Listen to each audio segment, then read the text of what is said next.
Ang tiga Kabusaw, Camarines Sur na Sinora, namamakyaw ng balaw o maliliit na hipon, mapuputi, mas matigas, pero higit daw na malasa. Ang kanyang dahilan para gawin itong dinailan, isang local delicacy ng Kabikulan. Kadalasan itong nabibili sa mga palengke na bloke-bloke o hindi kaya pahaba. 40 years na po kami na gumagawa ng ganyan. Nakatulong ko po ang mga apo ko, asawa ko. Ang paggawa ng dinailan, hindi raw madalian.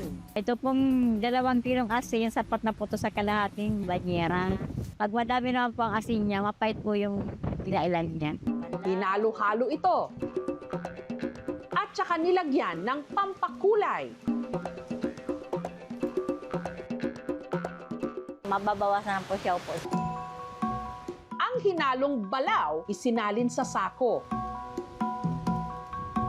Ito po, dito may putol linalagay sa kawayan para po bukas, wala na po siyang sabaw.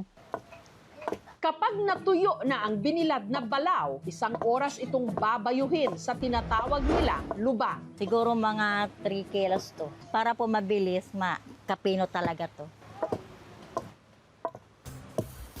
Nung pino na, isinalin ulit sa sako. Tatalian ko. Para kinabukasan po, ilalagay ko lang po dyan sa labas. Dito ko na ilalagay, B. Matutuyo po agad to. Ganito po paglalagay ng alamang sa topping para hindi po sila magdikit-dikit para madaling matuyo po siya. Umaga raw sila kadalasang nagpapatuyo ng mga dinailan.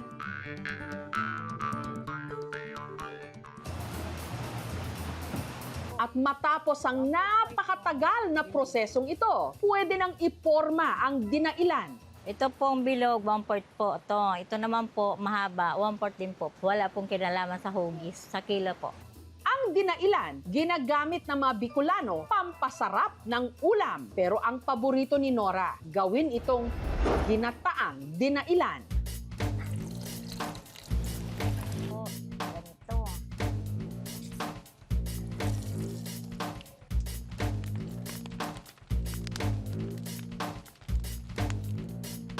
Lalagay ko po itong pinya.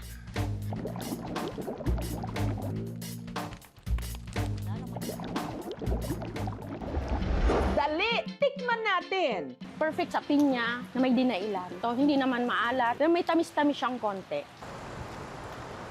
Ang ibinabagsak na banye-banyerang balaw, mga bagong huli ng mga tinatawag nilang piloto, gaya ni Willie. Mula po rito, mga 2 oras sa bangka, akong driver. Alas 4 pa lang ng madaling araw, pumapalaot na siya. Pag laglag namin ng lambat, hihilahin na namin yan. Grabe, nahirapan. Wala ka suma, mga alon. Grabe. Pag marami pong huli, pag mahina, nalipat kami sa iba. Sa loob po ng kalating oras, nakadalawang banyera na ho kami.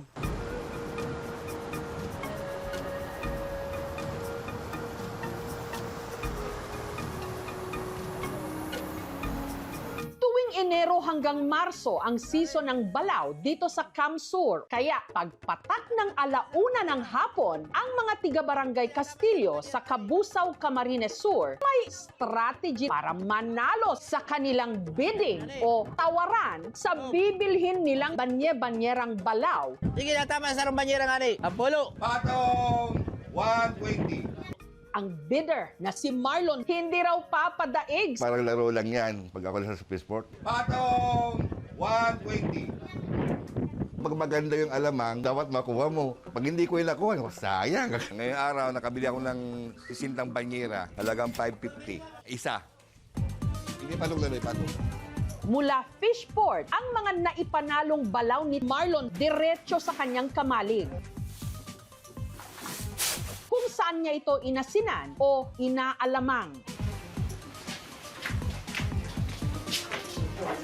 Dati ang haluan namin dito yon, dati bangka. Kaso, ginawa namin siminto na kasi pag bumabagyo dito sa amin, dadala ng agos, laging nababasag. Ang mga inasinang balaw, sunod na isiniksik sa lata na may plastic sa loob. May mga pamaliliit ng mga matatanda. Mayroong kamay na mabaho, palagaasin ng alamang. Kahit gaano karami ng asin, bulok daw yung alamang. Kahapon yung alamang namin kulay puti. Ngayon, kasi nababal na sa asin, nagpipig na siya. Bawat plastic o bayong ng balaw na nasa 25 kilos ang timbang na ibibenta niya ng 500 pesos.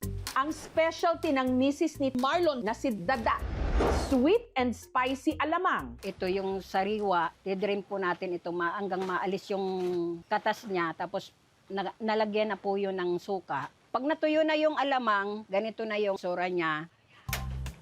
Sa isang kawali, nagpainit si Dada ng mantika. Sunod na inilagay ang sandamakmak na bawang. Nung nag-golden brown, idinagdag na ang pinatuyong balaw. Tuloy-tuloy itong hinalo kasama ang food color, asukal, at siling green.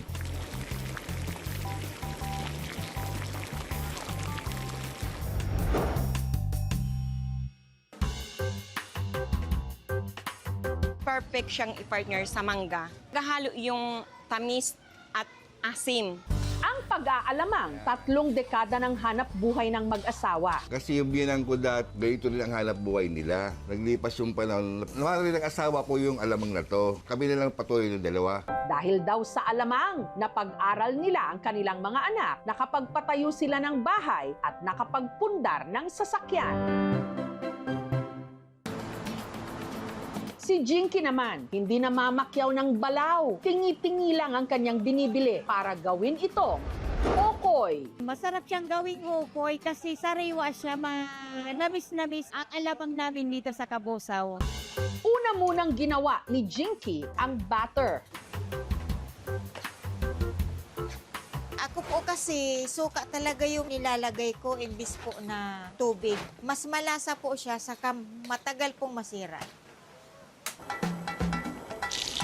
Iprinito hanggang naging golden brown. Hahanguin na po natin. Kapag matigas na siya, ayan, crispy na po. Pwede na po natin hanguin. Okay na okay ang lasa ng okoy na balaw. Crunchy siya. Kalasa ng fried chicken yung ukoy na bagoong. Maraming salamat sa biyaya ng dagat dahil malamang sa alamang hindi sila inaala.